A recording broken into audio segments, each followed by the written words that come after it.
নমস্কার। পুজোর অগ্রিম রিজার্ভেশনে চলে এলো।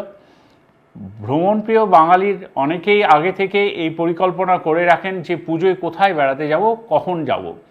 বাঙালির এই ভ্রমণের আকাঙ্ক্ষা চরিতার্থ করতে আগামী দিনে রিজার্ভেশন পিরিয়ডের টিকিট কাটার জন্য পূর্ব রেল অনেক সুবিধা নিয়ে আসছে।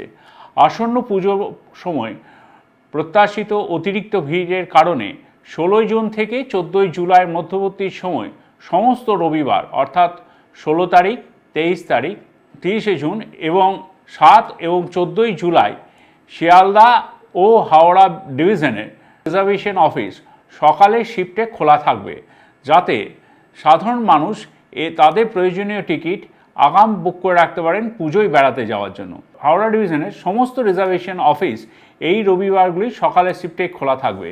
শিয়ালদা শিফটের কয়েকটি রিজার্ভেশন অফিস রোববার খোলা থাকবে। তাদের মধ্যে অন্যতম স্টেশনগুলি হলো শিয়ালদা, কলকাতা, বিধাননগর, দমদম জংশন, দমদম ক্যান্টনমেন্ট, দক্ষিণেশ্বর, বেলঘরিয়া, সোদপুর, টিটাগড়, ব্যারাকপুর, শ্যামনগর, কাকিনাড়া, নৈহাটি, কাঁচরাপাড়া, কল্যাণী, রানাঘাট, মাঝদিয়া, বগুলা, শান্তিপুর, কৃষ্ণনগর সিটি, বেতুয়াডাউরি, দেবগ্রাম, পলাশী, বেলডাঙ্গা, বহরমপুর কোর্ট, মুর্শিদাবাদ, লালগোলা, লক্ষ্মীকান্তপুর, বারুইপুর, ডায়মন্ড হারবার, বিরাটি, মধ্যমগ্রাম, বারাসাত, হাবড়া, ঠাকুরনগর, বনগাঁ, বসিরহাট, হাসনাবাদ, যাদবপুর, বালিগঞ্জ, টালিগঞ্জ, সোনারপুর এবং বজবজ, যেটা ক্রমাগত মারু বলি আমরা, মাঝেরহাট এবং ক্যানিং স্টেশনের রিজার্ভেশন অফিসগুলি রবিবার দিন সকালবেলায় খোলা থাকবে।